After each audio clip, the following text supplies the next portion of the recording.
Hello guys, and welcome to another Honkai Star Rail video. Alright, so it's time for another Honkai Star Rail should you pull or skip video. This time I'll be talking about the new quantum preservation character, Xuan.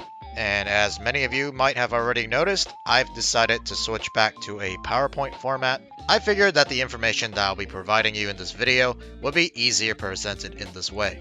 Let me know your thoughts in the comments below. Do you guys prefer this type of PowerPoint format, or would you like me to go back to the old format where I go through in-game and go in detail about the character's skills and abilities? In this video, I'll be briefly going over the rated 4-star characters on Xuan's banner, with the exception of Lynx because she's a new character. I'll go in more detail for her kit. After that, we'll be talking about Xuan herself, her abilities, major traces, eidolons, pros and cons, and then finally reasons why you may or may not want to consider pulling for her. And of course, a quick disclaimer, everything presented in this video is purely based off opinion and theory crafting. At the end of the day, it's completely up to you whether or not you want to pull for Xuan. Alright, now that I got all the fluff out of the way, let's begin. Okay, starting off, let's talk about Xuan's limited banner. On her limited banner, the rated 4-star characters are Lynx, Hook, and Pela. I'll be going over Lynx's abilities, major traces, and eidolons very shortly. As far as Hook and Pela, I went over their kits, abilities, and importance of their eidolons in my previous pull or skip videos. Please make sure to check them out. I'll have the link in the descriptions below. Long story short, Hook is a pretty decent destruction character that can be used as a main DPS. Her eidolons provide her with a pretty solid damage boost. As for Pela, she's a very useful character that can remove buffs from the opponent, as well as provide defense shred on her ultimate. She's also a very skill point efficient support. So if you don't have a copy of Pela, I'd say she's a very useful and valuable 4-star that you can add to your team compositions. As for Pela's eidolons, they're not that great, although if you can get her eidolon 2 and eidolon 4, they do provide her with more utility. Alright, next let's talk about Lynx's abilities. She of course is of the quantum element and goes down the path of abundance. Her basic attack deals single target quantum damage that scales off her max HP. This will actually allow Lynx to deal a fair amount of damage considering most of her healing will be scaling off her max HP as well. A nice little change that HoYoVerse has done compared to the traditional healer like Natasha and Bailu's basic attacks still scale off their attack percentage. As for Lynx's skill, she'll provide a single target max HP buff and heal an ally scaling off Lynx's max HP. This will also increase the taunt / aggro value for allies of the destruction or preservation path. So Lynx will have really good synergy with characters like Blade, any tank or preservation character like the Fire MC, Japard, March 7th.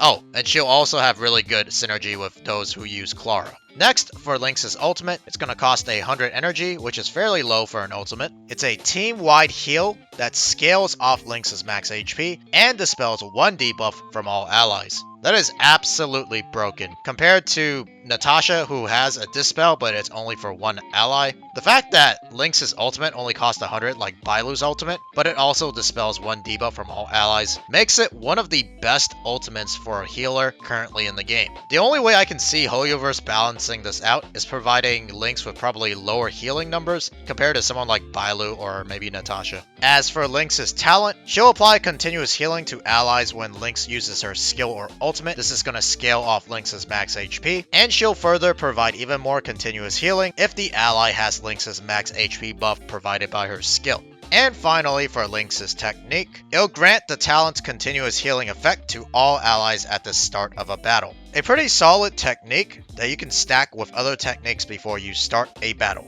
Next, let's talk about Lynx's major traces. Starting off with her first major trace. It's going to provide Lynx with additional energy regeneration when allies that are buffed with Lynx's skill are hit. So extra energy regeneration is always nice, and it'll allow her to have her ultimate up more often, meaning more heals and more frequent debuff dispelling. For her second major trace, it increases Lynx's crowd control resistance. And that is amazing because the last thing you want is to have your healer be CC'd or crowd control during a crucial situation. Very nice second major trace. And finally, for Lynx's third major trace, it will extend the talent's continuous healing effect by 1 turn. Probably the least important major trace thus far. In terms of major trace priority, I'd say the second major trace is the most important, followed by the first major trace, and then last, the third major trace is optional in my opinion.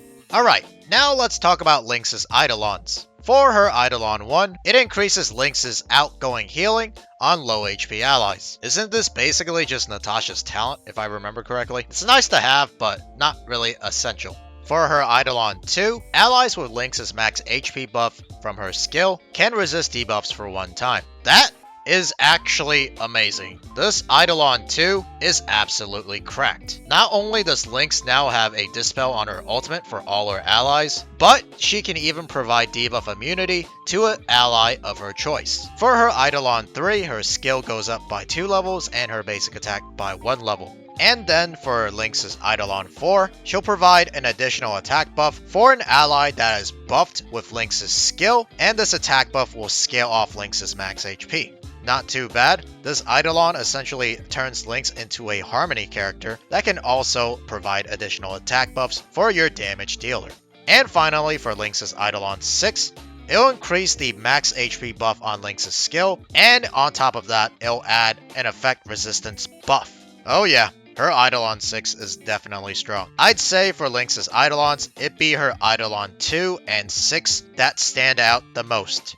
Alright, now it's time to talk about Fu Xuan's abilities. Starting off with her basic attack, it will deal single target quantum damage, also scaling off Fu Xuan's max HP. Just like Lynx, like I said before, I really do like the way that HoYoVerse is changing up the defensive supports. This way, Fu Xuan is actually able to deal a solid amount of damage for a defensive support. As for Fu Xuan's skill, all team members will receive a max HP buff, scaling off Fu Xuan's max HP. And they will also receive a crit rate buff. During the buff's duration, all allies will distribute a percentage of damage received to Fu Xuan. This is the first instance of us having a character that can redistribute damage to a different character. Very unique, and in my opinion, this skill is quite overloaded. Essentially, she's turned into a tank, an offensive support, and even a defensive support, all in one.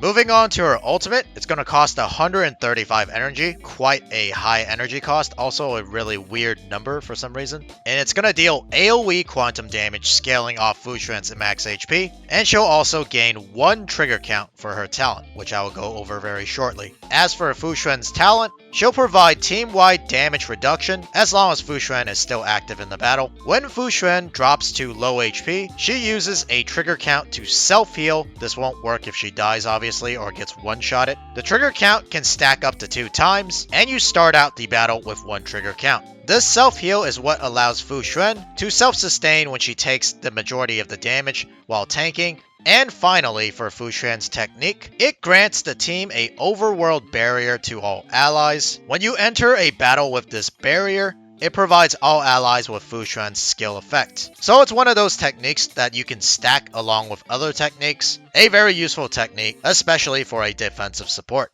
Next, let's go over Fu Xuan's major traces. For her first major trace, if Fu Xuan's skill is still active, she will regenerate additional energy when she uses her skill. Energy regeneration is always nice, especially for your supports, although you don't really want to be using her skill when it's still active. I'll explain later some situations where you might want to do this, so this first major trace actually does come in handy in certain scenarios. As for her second major trace, her ultimate now heals all other allies that scale off Fu Xuan's max HP. This second major trace is actually quite strong. This is potentially what can allow Fu Xuan to be able to solo sustain an entire team. This of course is going to completely depend on the numbers that HoYoVerse provides, but for now, having a team-wide heal that scales off Fu Xuan's max HP is very useful. And finally, for her third major trace, it's going to provide an all-ally CC or crowd control debuff immunity for one enemy action when Fu Xuan's skill is active. You can refresh this when Fu Xuan activates her skill again. And this is one of these situations where you actually want to use Fu Xuan's skill while it's still active. Her third major trace really does synergize well with her first major trace because the extra energy regeneration from her first major trace will allow her to cast her ultimate more often, also providing additional healing for your entire team. Alright, now let's talk about Fu Xuan's Eidolons. And for those of you who have watched my previous pull or skip videos, you guys already know, for these limited 5-star characters, I only go over their Eidolons 1 and 2. because anything after that is pretty much whale territory. For Fu Xuan's Eidolon 1, her skill now also provides a crit damage buff. This basically supercharges Fu Xuan into an amazing Harmony character as well. Unfortunately, I don't think it's that crazy enough that free-to-play should be pulling for Eidolon 1, so for free-to-play players, I'd say skip on this. If you're a small spender, however, you can attempt it if you're lucky and you pull your first copy of Fu Xuan within, I say, probably around 50 pulls. This is also if you have the extra Stellar Jades and Special Star Rail passes. Otherwise, I'd say pass on it as well. Just save your Special Star Rail passes and Stellar Jade for future upcoming characters. As for Fu Xuan's Eidolon 2, any team member struck down while Fu Xuan's skill is active revives during this action. This can only happen once per battle. Yeah, this is basically a cracked version of Bailu's talent. She can essentially revive any team members that get struck down during that one action. So it's more than one character that can be revived, unlike Bailu's, which is only one character and it can't be Bailu herself. I'd say this Eidolon 2 is definitely overkill and not necessary. If it gets to the point where multiple team members are getting knocked down, then you're probably going to have bigger issues further down the fight. And because of this, free to play, definitely skip. Small spenders, skip as well. Okay, now let's go over Fu Xuan's pros. Starting off with her first pro, she's not only a tank, but a offensive and defensive support, a potential sub DPS just based on her abilities and kit, and maybe even a healer, because she does have a team-wide heal on her second major trace. Whether or not this heal is strong enough to solo sustain the entire team, we'll have to wait for more testing. But you really can't ask for more when it comes to Fu Xuan. She literally almost does everything you need for herself and the team. For her next pro, of course, she's a skill point positive character. At worst, a skill point neutral character if you need to apply her skill multiple times for the CC or crowd control debuff immunity. Next, both Fu Xuan's damage and utility scale off her max HP. Compared to a lot of the other characters of the past, such as Bailu, Natasha, even Japard if you want to make that comparison, while their utility might scale off their max HP or defense, a lot of their damage or all of their damage is scaled off the traditional attack percentage, making them only able to provide utility to the team rather than damage. Of course, it's not a huge deal, but just having this extra little bit of damage could potentially make your runs a little bit faster. And because of this, I really would like to thank HoYoVerse for making Fu Xuan such a well-rounded character overall. The next pro is that she can potentially prevent allies from being one-shotted. And this is an issue that you'll run into against certain enemies, especially cough cough, Swarm Disaster difficulty 5. Even if you have the top tier healers like Luocha and Bailu, actually Bailu's okay because her invigoration does have some damage reduction, but for most people who have Luocha, he provides plenty of healing, but he can't heal your team if they just die in one hit.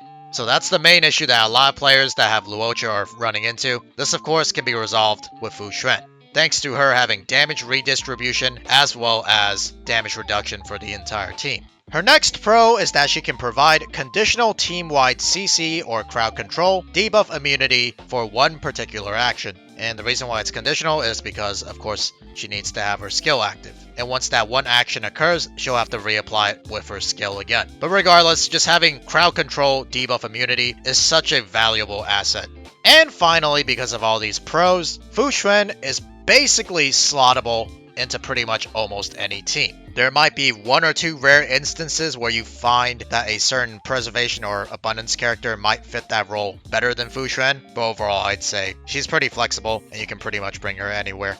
Okay, now let's go over her cons, and honestly there aren't that many. At least for me, I couldn't find that many cons with Fu Xuan. Her first con is that she has a high energy cost. A energy cost of 135 is close to that of Imbibler Lunane's and Yangqing's. Because of this, odds are she might need a energy regeneration rope, otherwise you won't be able to cast your ultimate as often. This therefore can result in her being less tankier, since you have to run a energy regeneration rope over a HP percentage rope. For her next con, we have alternative options available. Luocha being the most obvious one. Of course, he's a limited 5-star character, so unless you pulled him on his initial banner, everyone else won't have him. The other two options available will be Bailu and Japard, both of which I don't believe will provide anywhere near the amount of utility that Fu Xuan provides. However, they do specialize in either healing or mitigating damage better than Fu Xuan in my opinion. So if you have either of those two characters, Bailu or Gepard, they can probably fit the role of a solo sustainer just as well as Fu Xuan, minus the extra utility that Fu Xuan provides. And finally, for the last pro, it might not actually even be a pro, because we need further testing for this to be confirmed. She may or may not need additional sustain or shielding. Depending on Fu Xuan's numbers, she might not be able to heal enough to sustain the entire team, and she may need additional shielding support so that she doesn't get bursted down when she absorbs everyone's damage on the team, or if she simply just gets focused down by an enemy that deals high single target damage. But like I stated earlier, this may not be one of her cons. We don't know yet. It's going to require more testing and confirmation. Okay, now comes the major question that everyone is asking. Should you pull or skip Fu Xuan? I'm going to give you reasons why you might want to consider pulling for Fu Xuan. The first reason is if you are a new player in Honkai Star Rail. If you missed Luocha's banner and you only have one healer currently, being Natasha, the free healer that's provided to you, and you don't have either Bailu or Gepard, Fu Xuan is an essential character that you must pull. Not having that second solo sustainer for your second team in Memory of Chaos can be detrimental unless you're just playing casually and don't really care about the content. The second reason why you might want to consider pulling for Fu Xuan is if you want to build a mono, quote-unquote, I'll explain later why as quotes, quantum team. And this is because if you currently have Silverwolf, either Zile and or Qingtre, either one is fine as long as you have a quantum damage dealer, Fu Xuan essentially completes this mono quantum team. And the reason why I have quotations on mono is because it doesn't technically have to be a full mono quantum team, because the team will most likely comprise of your damage dealer, which is either going to be Zile or Qingtre, Silverwolf, who is able to apply the quantum weakness to any enemy, and then Fu Xuan as your quantum solo sustainer. The last slot can be any harmony character that matches the weakness element of the enemy you're fighting. This also brings me to my next reason why you might want to consider pulling for Fu Xuan, is if you want the rate up 4-star characters and wouldn't mind pulling Fu Xuan as well. Lynx is one of the top tier 4-star characters on her banner. In fact, even if you don't have enough Stellar Jade or Special Star Rail passes to pity Fu Xuan, you at the very least have a chance to get Lynx, who in my opinion can pretty much be close enough to a solo sustainer for a beginner player. And she can also help you build that quote-unquote mono quantum team for those people who want to do that. So in summary, this banner has a lot of value for those who are interested in quantum characters and or sustaining characters as well. And of course, the last reason why you might want to consider pulling for Fu Xuan is if you like her design, you want that pink-haired waifu.